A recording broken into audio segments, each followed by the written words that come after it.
Hello there, ladies and gentlemen. I am the one and only Pieface, and welcome to HearthCraft. HearthCraft. It's HearthCraft. Anyway, so this is a map made by me and my brother, Fugabuga. Fugabuga. So it was his idea. It was his brainchild. Basically, we wanted to play Hearthstone. Didn't get into the beta. So we made a map where we could play, and everyone that's not in the beta can play in anticipation for the beta and for the game's actual release. But this is a good way to test out your decks and stuff. Until then, also I made signs. So if you think of that as an @ symbol, I guess it's a little bit better. I don't know. We really want to use the stone, and we had nowhere else to put it. So get off my back. So this is the spawn location. This is where you will spawn in the game. We have another Hearthstone thing here. There's the credits and to war. So basically, when you start up, you'll spawn here. You come over here, you press this button, and you get teleported to the main area. So as soon as you teleport, you'll see right in front of you the battlefield. You'll see, if you turn to your right, the card archive. If you turn behind you, the card creator. And to your left is the deck storage room. And we'll go over each of these rooms individually. Alright, so let's start with the card archives. When you walk in here, the first thing you see is that each hero has their own room with their hero-specific cards. You have their weapons, their abilities, and their minions. Some of the heroes don't have weapons, so they won't, like druids for instance don't have weapons, so you won't see any weapons in here. Each room is themed, so I guess that's cool. And then at the end of the hallway you have the neutral minions in here. And then at the very end you'll see the deck builder. So how the deck building works is you'll walk down this hallway and you'll grab all the hero-specific cards that you want in your deck and all the neutral cards that you want in your deck. And you'll grab these. In these rooms are each of the original, or in each of these rooms is the original cards. And you'll grab those original cards. You'll come into this room and you'll set your game to creative mode by pressing this button. So once you're in creative mode, you'll put the cards into these item frames. However many copies you have per deck. So say I have 2 shield bearers, I'll put a shield bearer into this item frame and a shield bearer into this item frame, and that will copy it and make 2 copies of it. And so I'll fill up this whole wall with all 30 of my cards. And then when I'm done with that, I'll go back into this hallway and put all of my originals back into where they belong. And then I'll come back in here, switch it to survival mode, and then I'll punch down all these, gather up all my cards, put all the item frames back up, and then I have my deck. So now that you have your deck, the deck storage is here so that you can store your decks. You and your friends in your land or whatever, they can come in here and they can grab a sign out of a chest, put it up on the wall,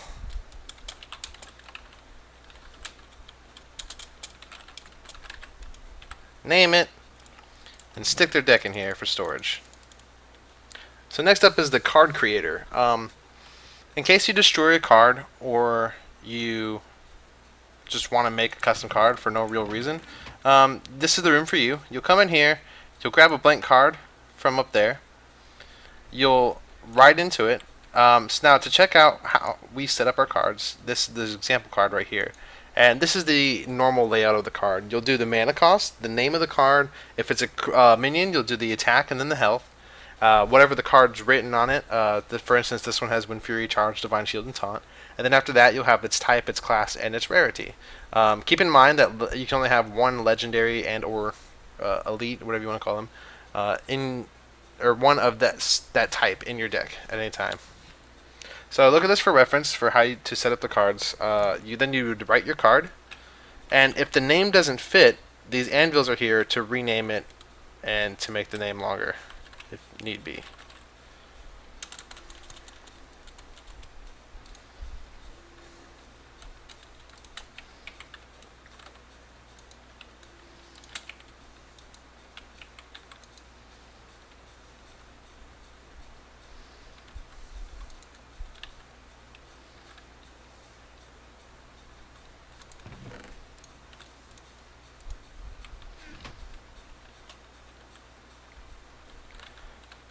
So let's take a look at the battlefield. So this is the battlefield. We have 2 stations for each person to stand at.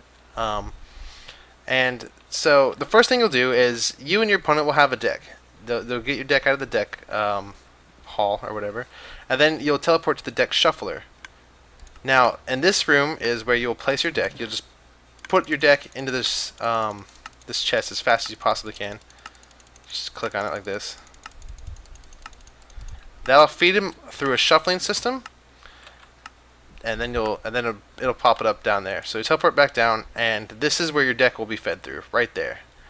You have the start turn button, the draw card button, the coin for whoever goes second, and then the well played button. So before you do anything, after you've put your decks in the shuffler, you go over here to flip the coin to see who goes first.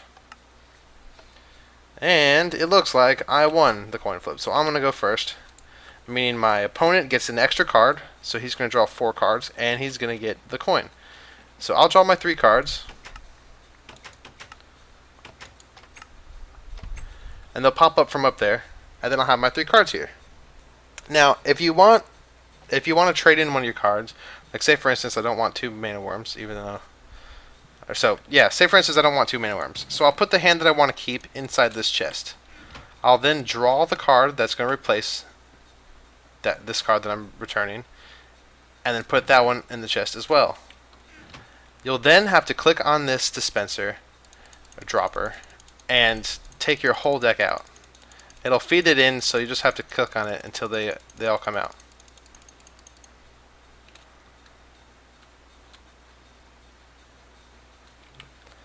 Once you've gotten your deck out of the dropper, you'll teleport back to the shuffler and stick them all back in, including the card that you wanted to trade in. The reason we do this is if you just come back up here and drop the card, it'll just go through the shuffler again and go to the back of your deck instead of having your whole deck go through the shuffling system again. So then I'll teleport back down. I'll grab my hand back out, and then I'm ready to play. So if you hit tab, you'll notice that right next to your name is your mana. So if I go over here and hit +1 mana, I'll just get my mana back like this. This mana thing right here is used for special cards that give you empty mana crystals, or that will take away a mana crystal. You have your armor. You have your plus and minus health. So now that you have your cards in the shuffle, you each have your hands, you've done all that, we'll go to start the game. That'll bring up the scoreboard in the right hand corner. So every time I take a point of damage, I'll come over here and I'll hit the counter, and that'll take the damage away from me. Like that. Every time I gain life, I'll just do the same thing. Now, you can go over 30 health, but you can't do that in the actual game. So don't go over 30 health. Now, to start a turn, I'll come over here, I'll hit the start turn button. What that'll do is that'll let me draw my card, and it'll also give me 1 mana. So I'll check my mana and notice that I have 1 mana. I'll look at my hand and I realize that I have a shield bearer, which costs 1. I also have a mana worm, but I'm gonna go ahead and play the shield bearer. Now to play a minion, you'll put them in the chest. First of all, you need this chest back here. Has all the supplies you'll need for the game. It has your stakes, so you don't get hungry, your wand of removal, and your signs. So what you'll do is you'll open up this chest, you'll stick the shield bearer in it, you'll then hold down shift to place a sign on the chest, and place the sign. This shield bearer is an 04 with taunt. Not taint, taunt. And now he's out on the battlefield. So, and then the reminder of removal is used to take away the sign and take away the shield bearer from the chest. Over here you have your graveyard, so if he died, you'd put him in the graveyard, and that's the end of that. So, to deal with health, you would just have to say he took 2 damage from a 2/2 over here. So you'll come over here, and you'll just go like this. It's really up to you to keep track of what your maximum minion health is, and what his current, and to make sure that you get rid of his current health or damage that he's taken so far. Now, the armor you'll see over your opponent's head. So if they have armor, it'll say their name and then how much armor they have right now. So right here, you have your secrets. If you cast a secret, you just stick it in here. And again, it's up to you to remember when they trigger. And you also have to remember that the first card that would trigger it has to trigger it. Also, this is where you put your weapon. Same thing goes with the creatures. You just knock it off here and then put the attack and durability in the same fashion that you would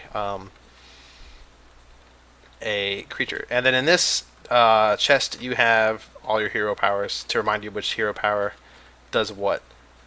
And so that's basically how a normal game would be played. But there are certain cards that do special things, and that's what this room is all about. This is the specialty card room. So we'll start right here. First of all, here you got a 50% chance button, which is a yes, no, true, false, or friendly / enemy. So we'll talk about the friendly / enemy here in a second. Over here you have a random token generator. This isn't all tokens. This is the totems and all the the three possible beasts that can happen from the animal companion card. And what you'll do is you'll get the totems. I don't want to mix those up with these cards. You'll get your totems. You'll put them in the dispenser, and then you'll draw one. And there's your random totem. I got Stoneclaw totem. So that's how that works. Now, if you have a card that targets a random character, be it an enemy or a friendly, the first thing you'll do is you'll come over here and do true, false, blah, blah, blah. You'll click on that. You got the yes, true, and friendly. That means it's going to target a friendly minion. You'll go into this chest, and you'll grab all the friendly minions and yourself. And then you'll put them into the dispenser, and then you'll draw one to see which one it targets. Now, this sign says stand on your station and start from the left. So if it says minion 2, you'll stand on your station, and then you'll look at which ones are minions, and you'll count 1 from left to right. You'll count them over 1 and then 2. And the second minion that you have on the field from left to right is the one that gets targeted. Over here we have the dream cards for, I believe Ysera is the one that draws the dream cards. We have 4 sets of the dream cards. So you'll grab the first set, you'll put them in here, and then you'll draw it. Whichever one you draw, you'll just get the replacement and put it back in there. And then each turn you'll continuously do this until it's dead or you win the game. And if you run out of dream cards, you will have to go to the deck builder and make copies of them. Here's the awesome inventions. These are all the possible awesome inventions. Again, same deal. You just put them into the dispenser, press the button, pop them out. Over here we just have this little supply of King Mukla's bananas. We have some fireballs for, I forget the name of the card, but there's a mage card that gives you a fireball every time you cast a spell. Over here is a cake replenisher, just a bunch of cakes. Now here, this is how you remove yourself from the scoreboard without typing in any commands. You'll just go over here, bloop, and then you're off the scoreboard. So if you have spectators, you have the 2 people that want to play the game, and then you have a couple of friends that's also on the server with you guys, and you guys just want to watch. You'll start the game like this, and then all 4 of you say there's 2 other people, and then the 2 people that want to play. Then all 4 of you will pop up on the scoreboard, and then the 2 people that just want to spectate and not play the game will come over here and take themselves off the scoreboard. And that's how that works. Now, over here we have the deck searchers. So there's cards that say pick a, like, sense demons is get 2 random demons from your deck. So what you can do is you'll grab your deck out. You'll take all the demons or pirates or whatever you're searching out of that deck. You'll come over here. Here's a list of all of them for reference. You'll come over here, and you put them in this chest, and it goes through a shuffling system, and then it'll just come out through this dispenser, and then you'll grab all of them from this dispenser again. Alternatively, if that seems like too big of a hassle for you, you could just, if it's okay with whoever you're playing with, you guys pretty much set up your own rules as far as how this works. Alternatively, you'll just go over here and you'll draw until you get 2 demon. You'll put your hand into the chest. You'll draw until you get your 2 demons, and then put the other card. Then take out your deck, put your other cards back in there, and that's how that could work like that too. It's a little bit easier, but a little bit less random. I don't know. It's a little bit less random. Whatever. So same thing goes with I believe it's a priest card that gives you a random card from your opponent's deck. You go over here until you get that random card from their deck, and then you'll reshuffle their deck, and you'll make a copy of that card. And the dispensers also work for if you need something out of someone's hand too. And that's pretty much that. So this is final thing. There's a spectator booth up here. Just really just for aesthetics purposes. But you can come up here. You can eat some cake with your friends. You can chill out up here. Live like kings. The joust. And yeah, so this has been a look at HearthCraft. Hearthstone in Minecraft. Thanks for watching.